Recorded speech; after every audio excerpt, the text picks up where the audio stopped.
You there? Hey, Matt. Good to see you. Yeah, I'm here. Hi, Good mate. to see you too. Yeah, good you are. And Tony as well. How you doing? You all right? Hi guys, yes, I'm fine, thanks. Ready for the off. Good. So, and it's been an interesting week or two with England in India playing. Well, they've played all kinds of forms, but recently T20s and the one-day internationals, and England have not been doing great. India have done well, but in England have been distant, shall we say. But look, I'm going to hand over to the experts. Steve is going to fill you in with a good chat of Tony. So feel free to ask any questions. They're very, very available for throughout their chat. So Steve, over to you. Cheers, Mac. Thank you very much, and good evening, folks. And yeah, if you do have questions, please stick them in the chat. We'd love to interact with you as we go through it this evening. As cricket fans will probably know, the T20 series in India between India and England just concluded a few days ago, and India came out on top of that series, winning the deciding T20 international in the end. And in fact, I don't know about you, Tony, I thought they just upped a gear, India, in the final game and left England somewhat trailing in their wake. Yes, I think they did to a certain extent in that game and the one that we'll talk about, the first of the ODIs. I think in a way we committed a little bit of hara-kiri, but there's no doubt India were deserved winners of both matches. Yeah, it was. I just had that feeling, and particularly in the last T20 international, that India just decided to get a bit serious in that game. They moved Kohli up to the top of the order. They changed things around a bit. Kohli and Rohit opened, and it really became like a bit of a masterclass, I felt, in T20 batting. But looking across the whole series, let's start by being positive. Let's be like Owen Morgan and be positive. What do you think in terms of some of the positives and the upsides? Because I guess this was a learning series for Morgan and for England. What do you think he would have come away being pleased about? I 4 or 5 things. I'll start with the bowlers. I thought that both Archer and Wood were dominant forces in the bowling department. Wood amazed me, to be honest. I think he came on leaps and bounds. He bowled fast, he bowled accurately, and he bowled pretty economically. Archer, of course, is almost an old man by now. He's a proven participant, and he performed, even though it turned out afterwards that he was bowling with the injury to the elbow, and you would never have known it. He performed very well.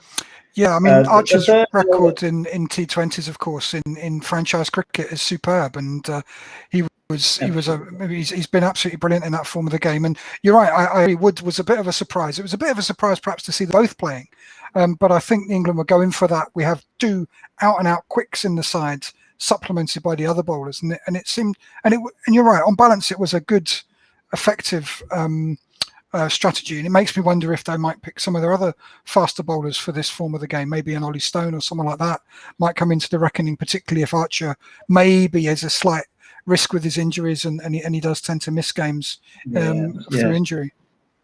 One begins to wonder. I mean, he is, and a lot of young fast bowlers are injury prone. You talked about Ollie Stone. Well, Ollie Stone has had his fair share of injuries. In fact, so has Wood. Had his fair share. It's only the old men like Broad and Jimmy Anderson who don't appear to suffer from that. But I feel that maybe Archer, I'm getting off the subject a little bit, but maybe Archer is going to be a one-day player. I don't know whether his fitness will hold up for 5 days. It'll be an interesting thing to see. He's going back and he's going to get treatment, and if that succeeds, we'll know in this coming year. Mm-hmm.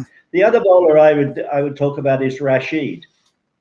I didn't think he bowled as well as he has, but the one thing you've got to say about Rashid, and I do think that Morgan handles him superbly, he gets crucial wickets. Mm-hmm.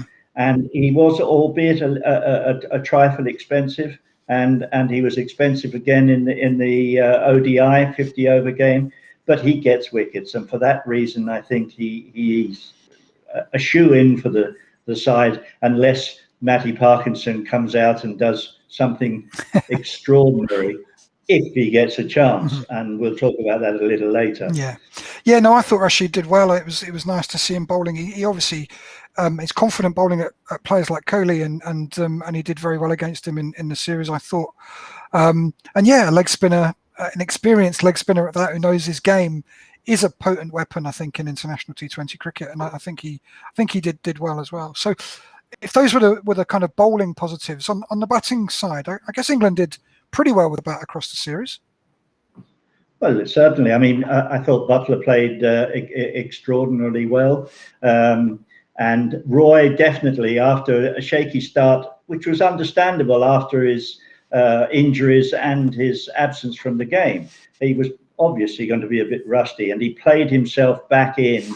And the only sad thing about Roy was he got into the 40s, and unfortunately for us, he didn't go on, and we could have done with that. Bairstow is the enigma. He didn't play that well in the T20s, although he had limited opportunity. But he came back in the one-dayer, and he was absolutely superb. We'll talk about that a little later, I think. Yeah. So yeah, I guess the player who I thought was a positive, but got a little bit of stick on social media actually, and there are some people who were quite negative about him, was David Malan.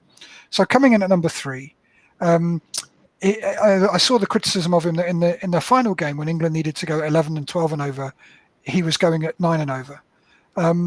Well, from as we've discussed before on the SFTV Cricket Fan Show, Malan doesn't tend to go at that sort of pace. He tends to go, more like 7 and over, 8 and over, but bats long, but bats for quite, plays the. You don't say we said last week. Yeah, the rock. You don't exactly get a sheet anchor. Yes. Yeah. And that's why he bats at 3. You can't afford to bat him any lower. Yeah. Because in the modern day, you can't go any slower than he goes. In the old days, that was just superb, and everybody had made hay around him, and he stood there like the lighthouse amongst the jagged rocks. But I agree with you. I thought he played very well, and he's not. Well, I don't know whether he's in number 1 or number 2 in the world in the white ball game. He's not there without. The proof is there. He's got the scores to back it up. Yeah, I agree, and I think you have to look at Malan's role in the light of the rest of the side. And when you've got Roy and Butler opening ahead of him, you've got Morgan can kind of play any sort of innings coming in at 5 or 6. You've got Butler, Bairstow probably coming in at 4. You've got other people kicking around. We'll talk about Ben Stokes in a minute. These guys like to accelerate from ball 1. These guys like to go at 10 and over. They like to be going at that sort of pace. So having one player in the team who's not going to just, come out with his tie tied around his head like Rambo and brandishing his bat like a scimitar and really going after it, but somebody who's going to come out and play slightly more sensible cricket, I think is a good thing to have, because Sorry, Tony. Go on. I was going to say it's an interesting point. I agree totally, and it brings us maybe to Joe Root. And with a Joe, I might say, because is there space in the way that Morgan wants to play? And he uttered that famous quote after the 50 ball, 50 over game. We're going to play our way, almost come what may. We're going to play our way, and if you don't like it, you can put up with it. That raises a question: is there room in that team for the way Morgan wants to play for both Malan and Root? Yeah, because Root, I mean, he's got the ability to score quickly, but I don't know that he's got the ability to score as quick. Certainly not as quick as Bairstow, Roy, Butler, and Morgan. Joe was, if you like, when he played, he was the rock, and Malan has taken that place. Yeah. So it's interesting.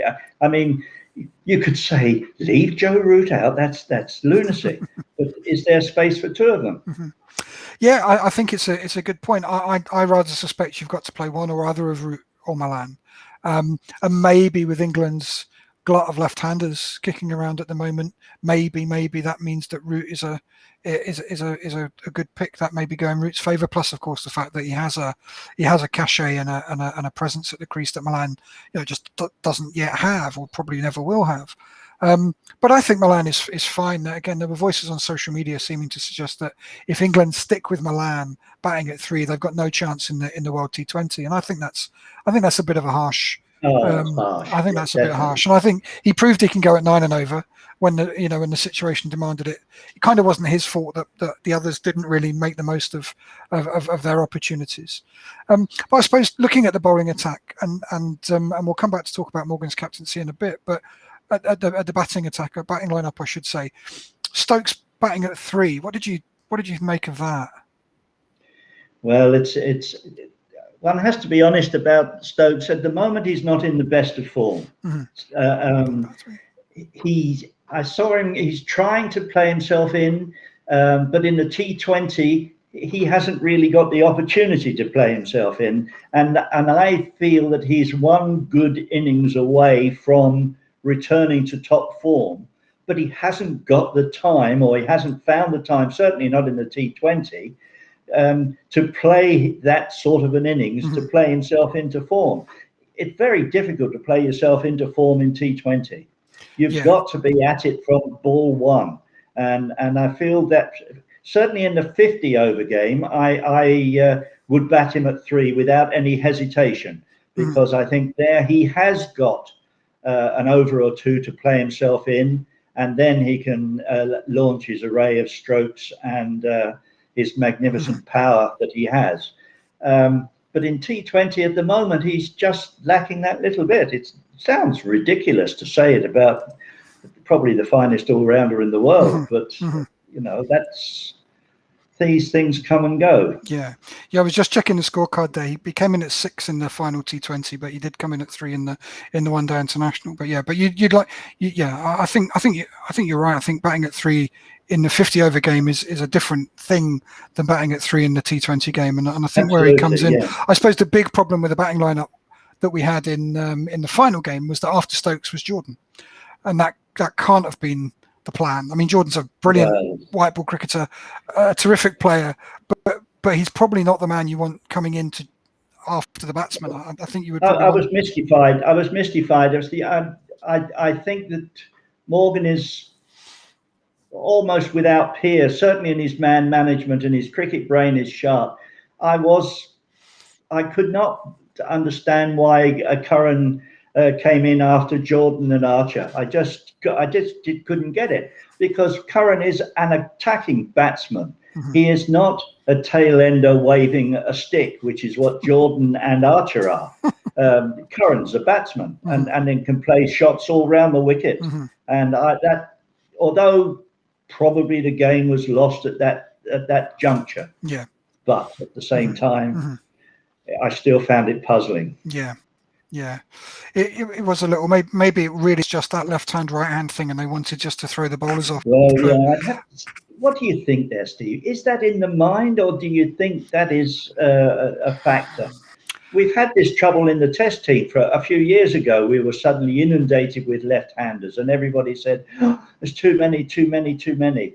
That's because the off-spin bowlers to the left-hander is a more dangerous thing. But now what you've got in the short game, you've got what I call the mystery spinner, and he bowls leg breaks, googlies, off breaks, and I don't know myself that it makes that much difference. I feel that it just got into their heads a little bit. If a batsman's good enough, it doesn't really, or shouldn't really matter, surely, whether he's left-handed or right-handed. He's either good enough or he isn't good enough. Yeah, it strikes me as being perhaps a little overthinking it when they start to tinker with the batting lineup like that. But I guess India did have some bowlers, and I think as soon as the left-handers were at the crease, Kohli was switching his bowling attack round and going to people that he thought were going to trouble them. So I suppose it potentially hands some momentum to the fielding captain if you do that, if they've got somebody they trust who's got a great record against left-handers. But by the time you're getting down to numbers 7, 8, 9 in the Yeah, order. I can see that in test. I can see that in test cricket. But you know, if a man is able to hit the ball in certainly in T20, I don't know that it matters one jot. No, maybe not. Maybe not. So other questions in terms of England's batting lineup. I think we're all pretty clear that Jason Roy is an opener. Butler's been opening with him in T20, and obviously the beauty of that is that gives Butler the longest opportunity to play at the crease. And you know, we saw, I think it was in the third or the fourth of the T20s, that he's an absolutely explosive batsman, and you know, if he gets going, then he can help you put up a big and a winning score. Would you like to see him continue to open, or do you think he's better off in that coming in after 16 overs, 4 overs of mayhem type player, coming in at 5 or 6? Well, my simple answer to that is, if there is somebody out there who is a very good opener, then I think that Butler is sufficiently flexible to come in at 5, 6, 7 and do the job, because he's got such a good eye and he can hit the ball from ball one. So if we have got a good opener, and in my opinion we have, one, possibly two, I would push him down the order, because I think that the way England bat is they can be very brittle. A lot of the players are so adventurous that if 2 or 3 of them don't come off at the same time, then you can be in trouble, and that's been demonstrated, I think, in the last couple of matches in the T20 and certainly in the ODI that we've just witnessed us throwing away a one match. So I think Alex Hales, for instance, who is excelling in the IPL, you know that better than I do, Steve. And even I do feel that Bairstow is at his best when he opens. He always seems to deliver or more or less when he opens, and it's not so good when he comes in lower down. There are a lot of batsmen like to get on with it, and they don't like sitting with their pads on, and Bairstow may be one of those. So that's the way I look at it. If Butler is an extraordinary player, but we must make the best of his talents in a team concept. Yeah, I mean, Hales is clearly the standout player who's not in the squad, and I think, as I say, we've spoken about this before on the Cricket Fan Show. Was there a way back? Doesn't look like it, but then Morgan maybe has softened slightly in the last couple of times he's been asked a question. All Hales can probably do is continue to rack up scores in the Big Bash and in the IPL and probably in the 100 and in other tournaments in England later this year. Where he keeps making journalists ask Morgan the question. That's all he can probably do. The other guy who could come in, of course, who had an excellent Big Bash, is James Vince. And I think he tended to open for Sydney. I think it was Sydney he was playing for. And again, he's as we know, he's a terrific player, a kind of right-handed Gower type who plays in that style, and he's got a cover drive and he's not afraid to use it, even if it's going to get him out from time to time. So both of those guys potentially could go in, which means obviously somebody from the middle order drops down and drops out and what have you. So there's always selection headaches, given that Morgan's going to play. He's always going to be in there. Stokes is always going to play. Butler is always going to play. So it doesn't leave too many more people. It leaves Milan and Bairstow probably under a bit of risk if you bring in a Hales or a Vince at the top of the order. But other players that could come batting in the wings. Obviously, Liam Livingstone was around, and he had an excellent Big Bash as well. And it may well be that he gets an opportunity in the one-day internationals. And you've got other young players like Tom Kohler-Cadmore and Joe Clark, people like that, who have been doing well this winter. They potentially put their hand up, do you think? Well, I've got my views on this, and since we won the World Cup, I think that Morgan's word is law. And I think that if Morgan doesn't like you, then you're not going to get in, and you have to play the Morgan way. And there's some justification. He's got the results to prove it, winning the World Cup. So and if you look at the history of what has happened over the last, since the World Cup, 9 one-day games, won 4, lost 5. We're in the ODI Super League, and we've only won 3 out of 7. But if you look at the changes he's made, it's almost harder to get out of the team than it is to get in the team. Yeah. And I'm beginning to wonder whether the guys who went on the tour, will they get a game? I just don't know. You're looking at, I would have had Topley in for the one-day game, but they picked Tom Curran in his stead, presumably because they distrusted the batting length. And you're going back and saying Cadmore. I have serious doubts whether they'll get a chance. Which means, sorry, I was going to say, like last summer, don't forget, I think the next World Cup, we will have to gamble with some of those players in the squad. Yeah, I'm thinking back to last summer. I think they were giving Tom Banton a go as well, but he's not been involved in any of the tours this year. So I think they have a look at people. I guess he got COVID, of course, didn't he? He did, yeah. That's right. Yeah. He did, yeah. But yeah, again, he's been trying to build his winter in franchise cricket, I think, and develop his experience and his game. I suppose he's a much younger player than the others we've been speaking about. Coda Cadmore's quite young as well, and I guess they're trying to burnish their reputations as a short form player in the franchises around the world, whether that's in Australia, whether that's in Abu Dhabi or Pakistan and so on. And obviously that tournament got curtailed to win themselves contracts in the IPL or get into the England setup. So for Livingston, he's forced his way in. He's become kind of... I'm a great admirer of Livingston, and he's a passable bowler into the bargain. Yeah, golden arm. Which is overlooked, you know? Yeah. So if that's the batting, we've kind of talked that up and back and down and round. What about the bowling, Tony? Do you think England get the right number of bowlers in the side, or do you think they overdo it with the bowlers? Well, this is a tough one, isn't it? Because if a bowler doesn't come off, let's look at Curran. In the last two T20s, I think he bowled 1 over and went for bucketfuls. And you're then, if a bowler is out of form, you need another bowler as a fill-in to make up the overs.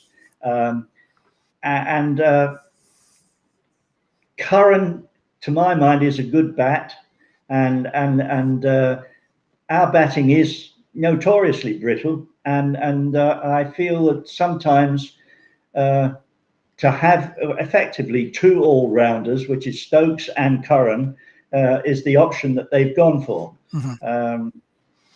It's a very difficult one. If there is an argument that that says if you only go in with 5 top-line batsmen, that concentrates the minds. Whereas if you go in with 7 or 8 top-line batsmen, the ones higher up the order say, well, we'll have a fling here, and if it doesn't work out, there's somebody coming in behind us, it'll be all right. Yeah. And of course, sometimes it isn't all right. Yeah. I mean, it's significant that the last 3 matches, the last 2 T20s and this 50-over one, we have reverted to the famous old England middle order collapse. Yeah. So what do? Do you boost the batting and make it even longer by putting Livingstone or Root in and leaving out Curran?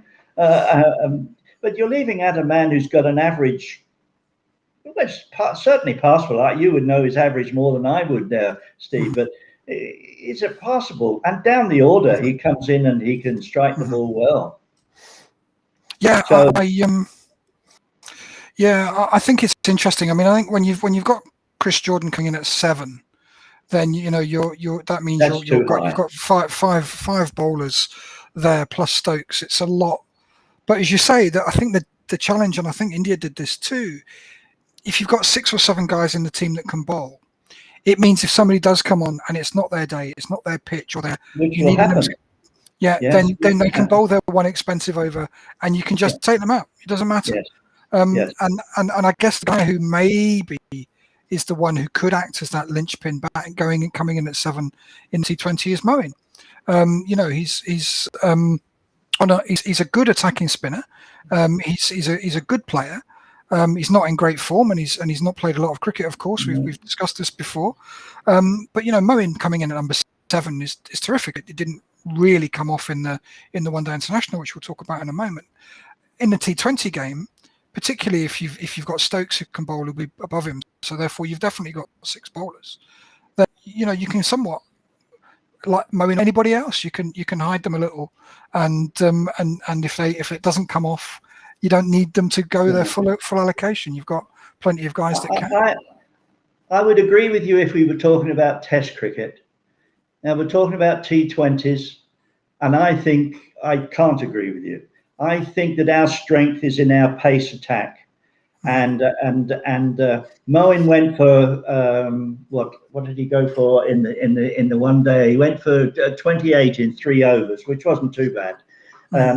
But no, I would say no other country bar India is blessed with the spinners that India have.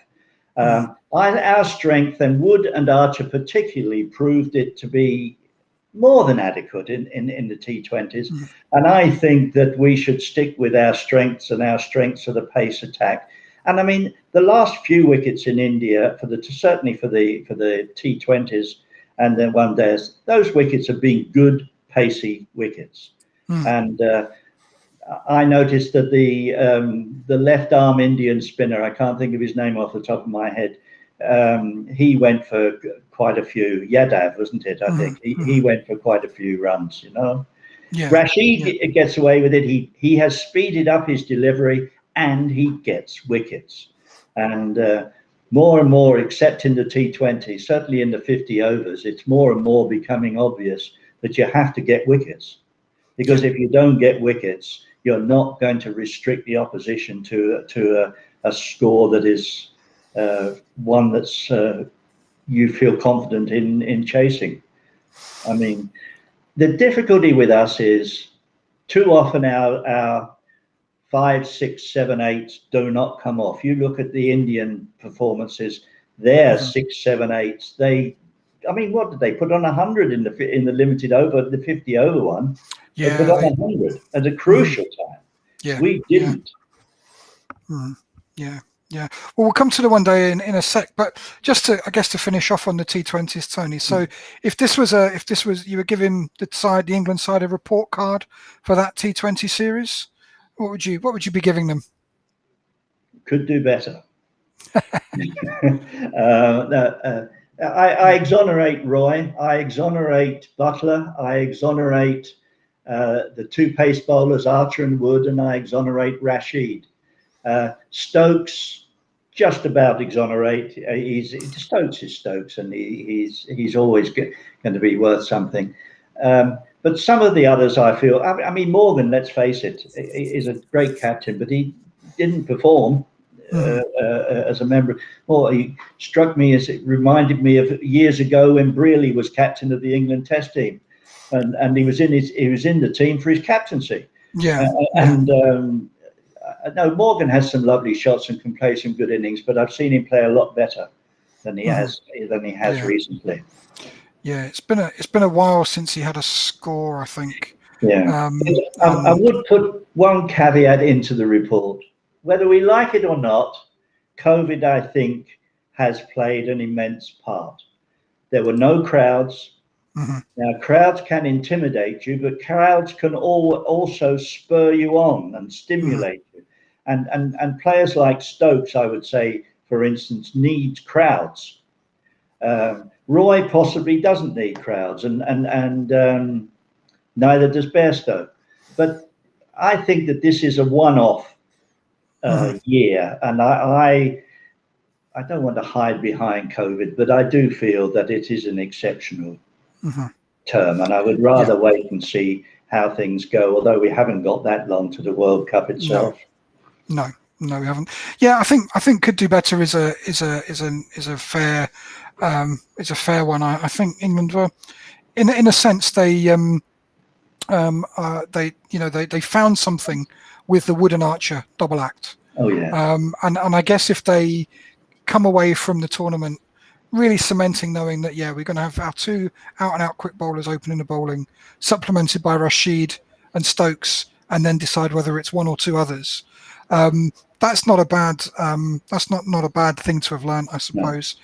Still a couple of things to sort out at the top of the order, and maybe they could have taken opportunities to play one or two other players. But yeah, not too bad. I guess hopefully Morgan's learned what he wanted to learn from it. I hope he's picked something up, and that stands us in good stead. And they used the experience of playing in India. It is a worry. I did notice that India took the opportunity to blood 4 at least new players, and they all actually came off. Yeah. We didn't really blood anybody. Now we'll wait and see whether in the 50 overs whether they blood a couple of other tourists. And I know winning is great, but you've got to have a little bit of succession planning. And some of this team will probably grow old together, and will we have the experience to replace them if you don't blood some of the young ones? Yeah. So let's turn to the first one-day international then, Tony, because I thought that was a really interesting game, and really I think, you know, a couple of things. It showed just what strength and depth India have, and you know, when I was reflecting on it and the players they brought into the side. So Krunal Pandya, Hardik's brother, his older brother, who I believe is, as we record, he's 30 today, is Krunal. You know, it was his first game for India in one-day international. He's played some T20s, but you know, he's a very experienced player. He's played over 120 T20 matches. He's a mainstay in the IPL. He's a very good spinner, and he's got that classic all-rounder metric in List A cricket, so in limited overs cricket, where his batting average is higher than his bowling average. And you know, that's exactly what you want from a bowling all-rounder. He scores his average in 38 with a bat, which is fantastic because he looks like he comes in the middle order and not at the top.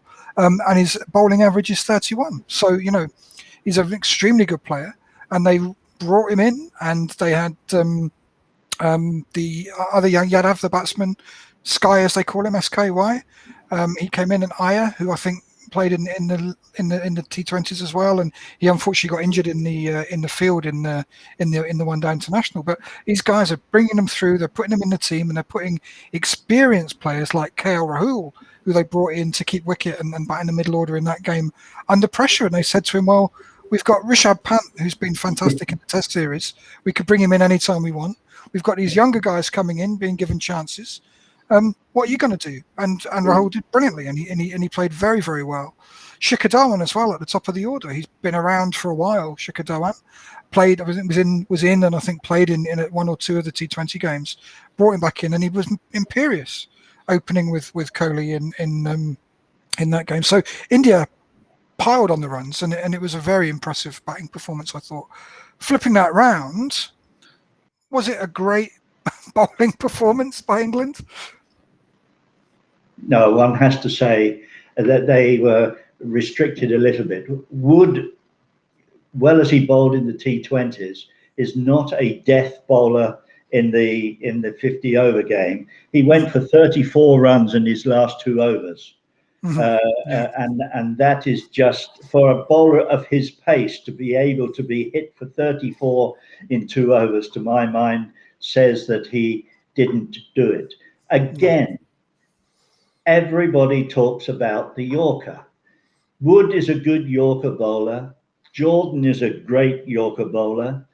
But for some reason, the Yorker seems to have gone out of fashion. Nobody bowls the Yorker. I was watching on TV, and they have all these slices across the pitch, the slot, the short length, the top, the good length, and the Yorker length, and the number of balls that were Yorker length. Now, okay, if you miss your Yorker, as long as you miss it long, and it's a low full toss, that is harder to hit than a short ball, which, I mean, and then if you bowl a ball in the slot, it just goes. But at the death, I still believe, maybe I'm out of date now, who knows, but I still feel the Yorker is one of the most difficult weapons to counter. It will be scored off, but it won't be 6s all the time. I mean, to go for 17 each over for Wood, I felt was, and Rashid went around the park as well, and Tom Curran went round the park, although I thought that he was a trifle unlucky. But the interesting thing to me was the difference in approach to the batting of the two sides. India started pretty slowly, and they built their foundation because they had confidence in the lower order, I believe, to be able to strike. And they built their score. When we started, I think it was after 7 overs, we were 50 runs ahead of the Indians. And we were, 130 something for one, 160 something for two, and miles ahead of the clock. And yet we contrived to throw it away, because I don't believe that India actually won that match. I think we contrived to lose it. Once Bairstow and Roy had gone, the others didn't measure up. Let's face it, they just did not measure up. And from the start that they got, they could have actually gone. All they needed was 5+ per over. Could have pushed around, waiting for the odd bad ball and hit that for 4. Instead of that, no, gung ho.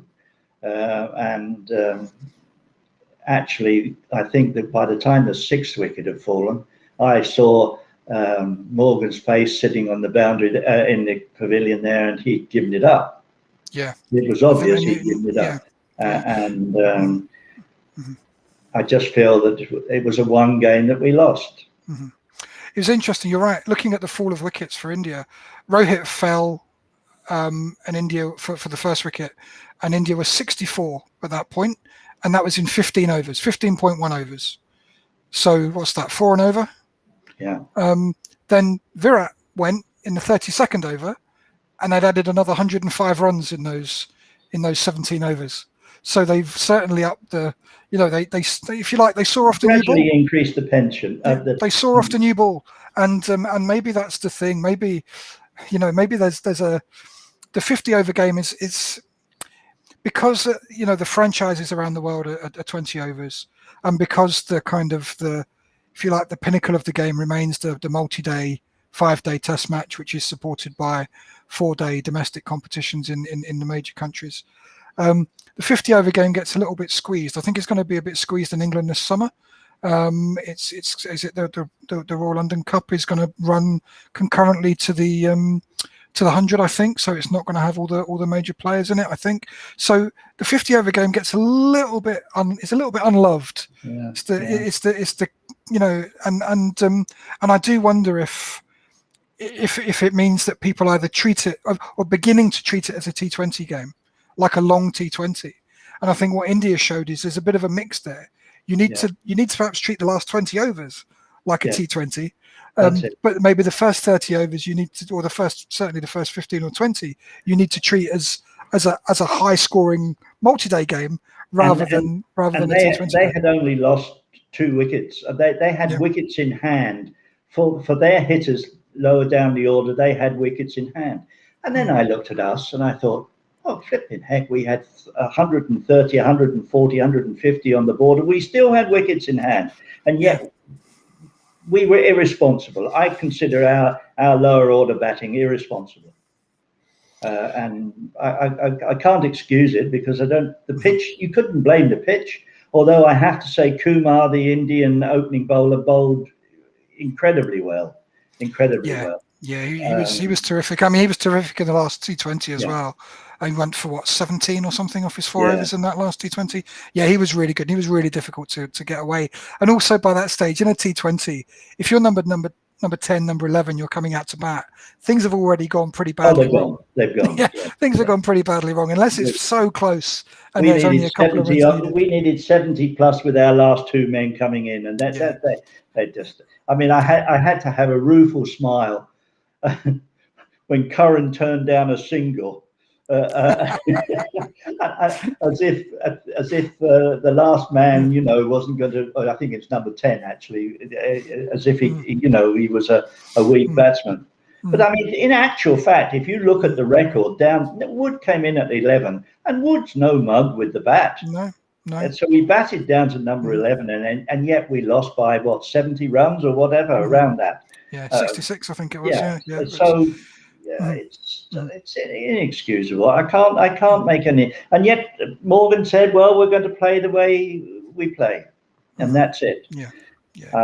And I think that's a fair message out for the media and outside the group. But I think within the group, hopefully with Silverwood and with Trott and the others on the coaching staff that are out there, they may be a little more reflective than that.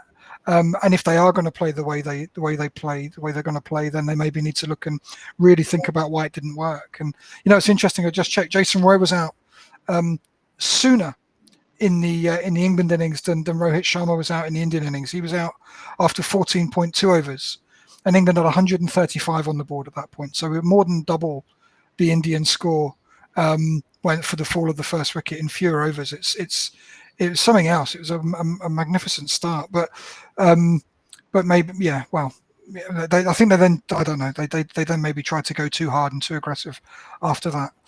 And also, as you say, the tail didn't add much. Moeen got 30 batting at number 7, but numbers 8, 9, 10, 11 just scored 25 runs between them. I think, and as you say, that includes 2 Currans, Rashid and Wood, all of whom are fair batsmen. Yeah. You could count on 20 or so from each of those. Mm-hmm. Yeah. So the man that just baffles me that's not playing at the moment is the Brommy Botham. It's Chris Woakes. I don't really understand his winter. He's not really got anywhere near any of the sides. He was carrying drinks for a long time, and perhaps not surprisingly under the if you're a touring cricketer and you're not playing, I'm sure the biosecure bubble is an even worse place than if at least you get the release of being on the field and being in the team and having the focus and all of that.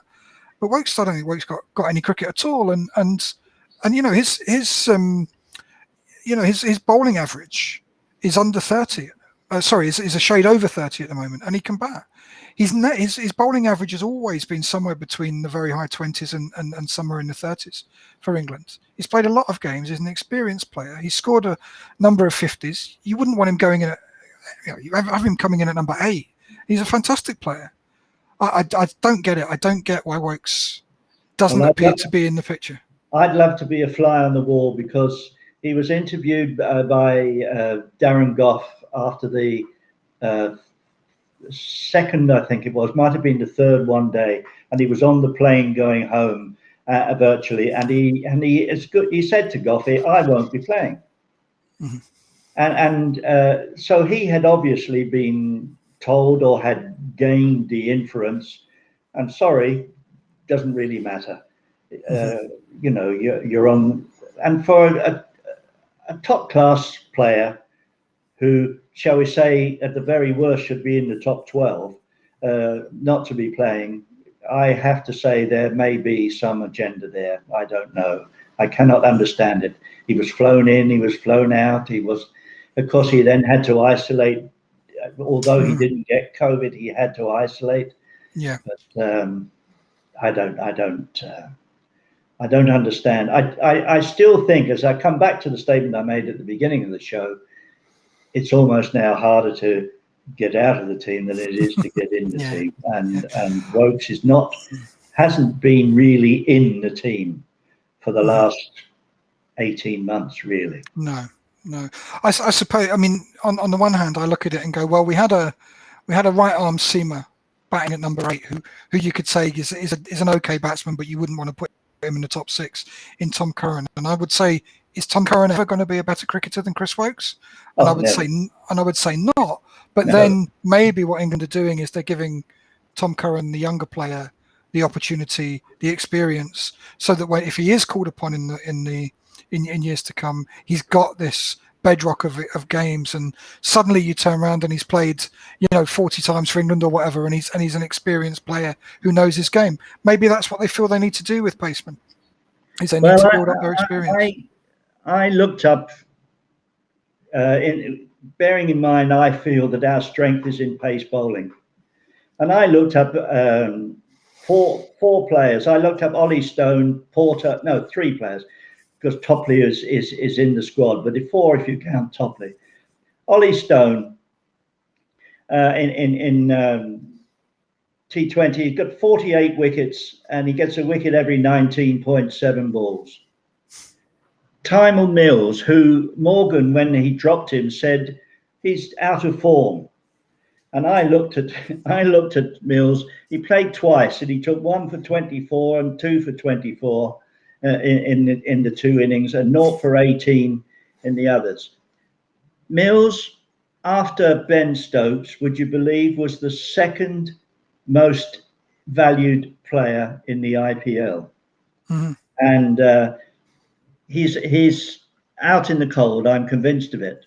And if you look then at Porter, who I was trying to equate Porter with Kumar, the Indian. Porter in T20s, 17 wickets at 19.1. Now, there are 3 plus Topley, who I think should be given developmental opportunities. But I have to say, I don't believe they will be. And whilst there is it's admirable to have a good, tight squad and be loyal to your players. One of the secrets of keeping players on their toes is to have competition for places. And I feel that there's a comfort zone maybe in some of the England players in the team at the current time. And that comfort zone needs to be upset. I mean, Topley's got 115 wickets and a strike rate of 1 every 19.1 balls. How he didn't play in the first 50 over game, I do not know. I'd be very interested to see whether he plays in the second. Yeah, well, I think Morgan has spoken. There might be changes for the second game. He'd already said before the match. Well, he's got 2 injuries, hasn't he? Now he's got Billings himself. Yeah, that's right, and that's going to be. And I felt sorry for Billings actually, because again he's been given an opportunity and to play, and then he injured his shoulder in the field, and it looked quite a sore one. And then of course he batted, and he said he was okay to bat, but I don't know. It must have hampered him in one way, shape, or form. If he'd injured his left shoulder, sufficiently that he's going to miss the next game. I think that must have been a very difficult situation for him. That does suggest that Livingston will play, I think.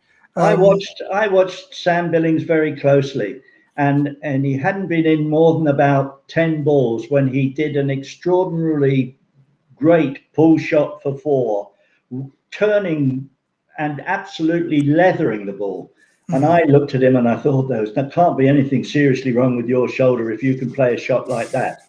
I really have to doubt him. And he batted promisingly. He did.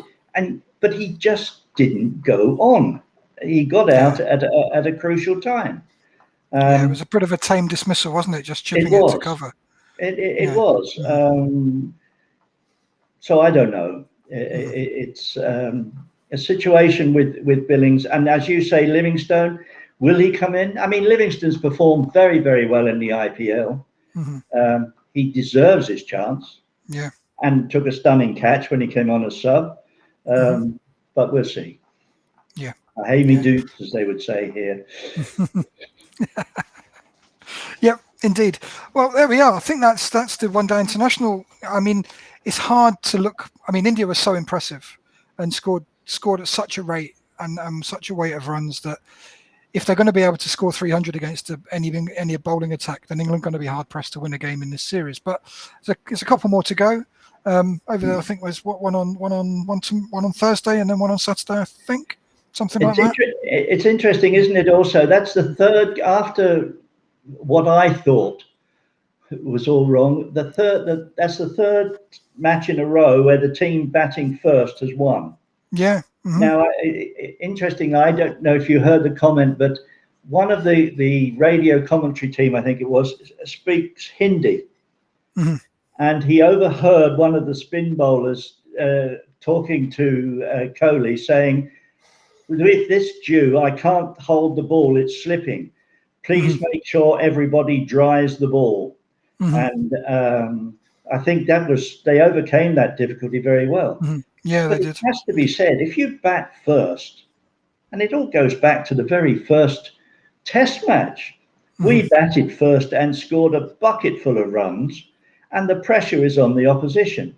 Now, in that 50-over game, India scored over 300 runs, and so you can afford a little bit of luxury with your bowlers in that case.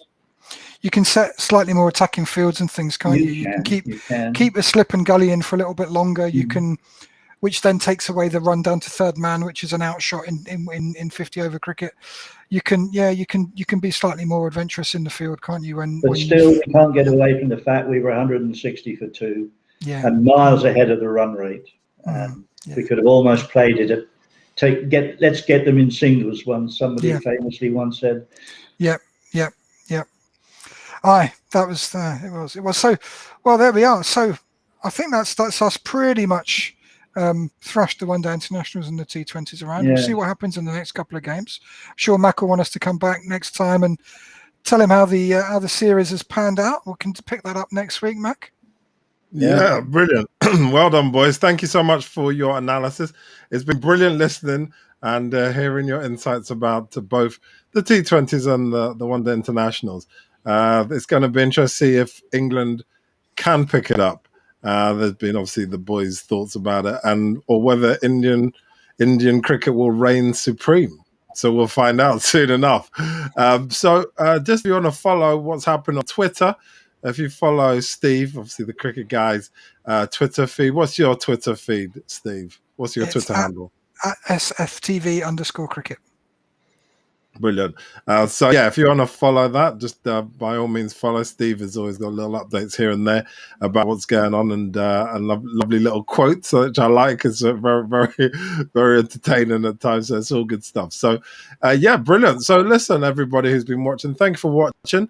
If you're watching this live, thank you, and if you've watched it over, thank you for watching. Leave some comments. Let us know your thoughts. We'll pick up with them next week. So we're going to be here regularly.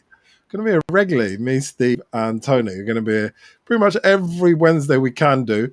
Obviously, we've got the England-India games, but obviously there's the 100 and there's lots of stuff coming up. It's the summer coming. The football, soccer season's nearly an end. It's the cricket season coming. So we'll be here pretty much every Wednesday we can be around 8 p.m. GMT. So come join us. You'll always be welcome. So thanks again for the boys. Thank you, Steve, as always, for leading the way. And thank you for Tony for all of your comments as well. It's a lot. Thanks for joining us on Cricket Fan Show. And we'll